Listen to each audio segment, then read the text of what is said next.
Hello my dear students, कैसे हैं आप सभी। Hope you all are good. This is Kiran Goswami from where you know this thing. So बेटा, as we know कि हमारा लास्ट चैप्टर कंप्लीट हो चुका है एंड जो हमारा आज का जो हमारा टॉपिक है, आज का जो हमारा चैप्टर है वो है गवर्नमेंट। ठीक है, तो बेटा जो गवर्नमेंट है, गवर्नमेंट अगर बात करें तो सरकार कहाँ होती है, गवर्नमेंट कहाँ पे होती है ना। और हमने पहले के चैप्टर्स में हमने पढ़ा है कि इंडिया में गवर्नमेंट है। और क्या आप ये बता सकते हैं कि एक यहाँ पे मोनार्की सिस्टम है, मोनार्की सिस्टम आपको पता है, जहाँ पे सिर्फ राजा होता है, वो मोनार्की सिस्टम होता है। क्या वहाँ पे गवर्नमेंट होती है? नहीं, नहीं होती ना।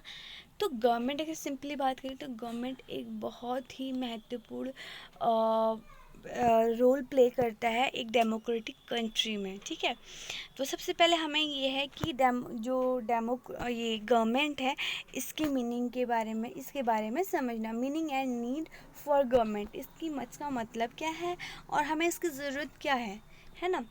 ए पीपल, एक group of people who govern the nation is government. देखो, मीनिंग की बात करें तो बहुत ही सिंपल सी आपको एक लाइन में मीनिंग दी है।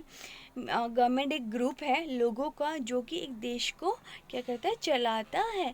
अगर एक देश में गवर्नमेंट नहीं होगी तो क्या देश वो चल सकता है? इनफेक्ट एक छोटा सा एग्जांपल ले लेते हैं। आपकी क्लास में अगर टीचर नहीं हुई या फिर मॉनिटर नहीं होता, अगर टीचर नहीं होती है तो उसकी अब्सेंट में यहाँ पे मॉनिटर होता है। अगर मॉनिटर भी नहीं होगा, कोई भी नहीं होगा उस क्लास में, तो उस क्लास क्या होगा ये तो आपको बहुत अच्छे से पता होगा। बिल्कुल बच्चे बाहर घूम रहे होंगे, डेस्क में मीन्स कूद रहे होंगे, है ना। वहाँ पे कोई भी नहीं होगा, है ना, कि यहाँ पे डिसिप्लिन मेंटेन कर सके। तो it is very important, government is very important for our country, है ना। तो बहुत ज़रूरी है। तो इसका मीनिंग तो आपको समझ में आ गया होगा। देखो, एक एग्जाम्पल भी आपको दिया हुआ है जो मैं आपको ऑलरेडी बता चुकी हूँ। ठीक है, यहाँ पे आपको देखो क्या लिखा है, स्टूडेंट सेट होता है गेट डिसिप्लिन, राइट। अगर टीचर नहीं होगी तो वहाँ पे डिसिप्लिन नहीं होगा, है ना। बच्चे क्या करेंगे, इधर उधर घूमेंगे, खेल रहे होंगे एंड मतलब मीन्स कोई भी वहाँ पे कुछ भी सेटल नहीं होगा। जैसे टीचर बिल्कुल एक डेकोरम करती है, हर चीज़ को मेंटेन करती है, हर चीज़ को बताती है कि ऐसे करना है, ये करना है, वो करना है ना। अगर टीचर नहीं होती तो मॉनिटर अपॉइंट करती है ना। तो ये सारी चीज़ें क्या कहते हैं, बहुत ज़्यादा इम्पॉर्टेंट है ना बेटा। तो ये सारी चीज़ें क्या हैं, बहुत ही ज़्यादा इम्पॉर्टेंट है एक कंट्री के लिए। जैसे ये क्लास के लिए एक टीचर बहुत ज़्यादा इम्पॉर्टेंट है। जो स्टूडेंट्स होते हैं वो ओबे करते हैं मॉनिटर को, अगर टीचर नहीं होती है तो वो ओबे करते हैं, राइट, क्योंकि वो टीचर ने अपॉइंट किया है उस मॉनिटर को। तो वो क्या करेंगे, उनका काम होता है कि अगर टीचर नहीं है तो मॉनिटर उस क्लास को देखे और उस क्लास के डिसिप्लिन को मेंटेन करे, है ना। तो इस जैसे एक टीचर एक क्लास के लिए, और स्कूल में प्रिंसिपल ना हो, क्या पूरा स्कूल मेंटेन हो पाएगा? नहीं। देखो, अगर हम एक छोटे से लेवल की बात करें, मान लो क्या कहते हैं वहाँ पे सिटीजन है, जैसे क्लासरूम को तुम ले लो एज अ स्टेट ले लो, है ना। और पूरे स्कूल को तुम एज अ कंट्री ले लो, है ना।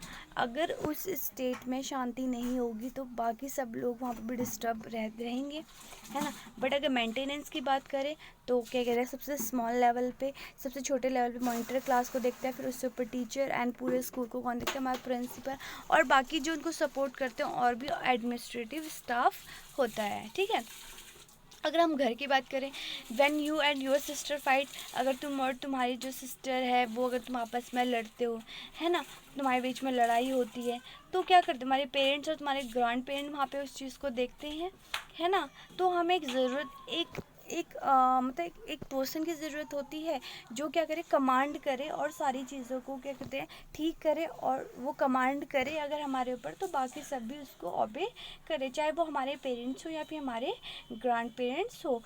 किस लिए? शांति के लिए, कि वहाँ पे शांति बने। हम लड़ रहे हैं, हम, अगर मैं, मेरी सिस्टर या फिर आप या आपकी सिस्टर आपस में लड़ रहे हैं, सिस्टर ब्रदर कोई भी हो, व्हाटएवर, अगर आप आपस में लड़ रहे हैं तो वहाँ पे कोई ऐसा होना चाहिए कि आप लोग को वहाँ पे शांत कराएं। अगर शांत नहीं कराएंगे तो लड़ाई बढ़ती रहेगी, और जो शांत करा रहा है वो क्या होना चाहिए, वो उसको हम सभी को मानना चाहिए, है ना।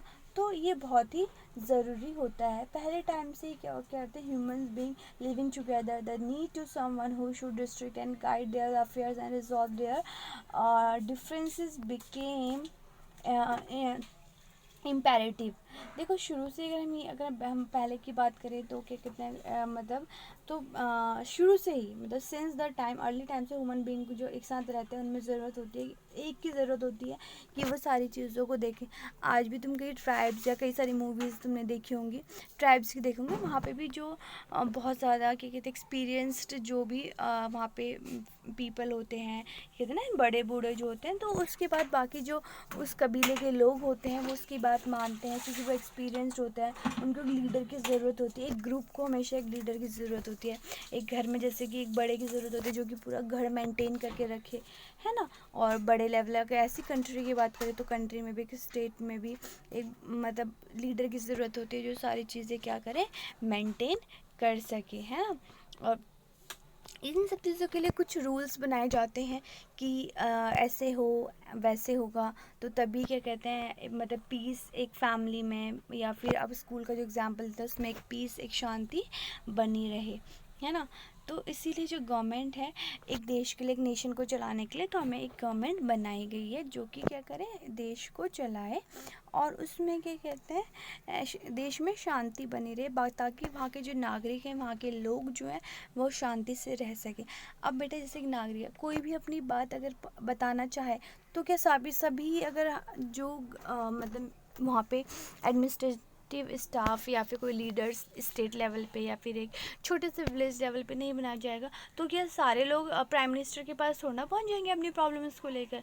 ऐसा तो पॉसिबल ही नहीं है। तो वो क्या करते हैं, अपनी जो प्रॉब्लम है वो उस इंसान को बताते हैं, वो उनकी बात वहाँ तक पहुँचाता है। तो एक गवर्नमेंट, एक लीडर बहुत ही ज़रूरी होता है एक नेशन के लिए, ताकि एक जो कंट्री का जो फंक्शंस हैं, जो भी वहाँ के काम हैं, वो स्मूथली चल सके, है ना। तो यहाँ पे आपको समझ में आ गया होगा, दो एग्जांपल्स आपको दिए हुए हैं, ठीक है। तो अब जो टॉपिक है हमारा नेक्स्ट वो फंक्शंस ऑफ गवर्नमेंट है, ठीक है। फंक्शंस ऑफ गवर्नमेंट के बारे में हम पढ़ेंगे। जो अब टॉपिक है इसमें क्या करना है कि इससे मैं आपको बताऊंगी कि गवर्नमेंट के फंक्शंस क्या क्या हैं, ठीक है बेटा। तो ये मैं आपको नेक्स्ट क्लास में बता देती हूँ, तो फिर हम नेक्स्ट क्लास में मैं आपको अच्छे से समझाऊंगी। और तब तक के लिए आप ये टॉपिक को प्लीज़ रीड आउट करके रखिएगा। एंड जैसे कि मैंने आपको पहले ही बताया है, आज का होमवर्क यही रहेगा, इस टॉपिक को आप रीड आउट करने हैं। कोई भी आपको 5 क्वेश्चंस आपको खुद ही बनाने हैं, ठीक है। नेक्स्ट क्लास में मैं आपको मिलती हूँ इस टॉपिक के साथ। तब तक के लिए बेटा bye, take care, see you.